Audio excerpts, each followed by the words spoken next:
भारी जलसा हो।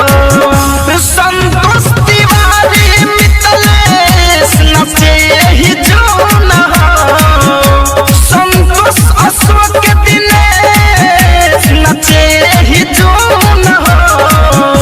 ए बलमु कांवर में हमारा लगा दो डबल बैलून हो। हे रजऊ कांवर में हमारा लगा दो डबल बैलून हो। मनवा में बाटे ललसा जागल जुनून हो। हे रजऊ कांवर में हमारा लगा दो डबल बैलून हो।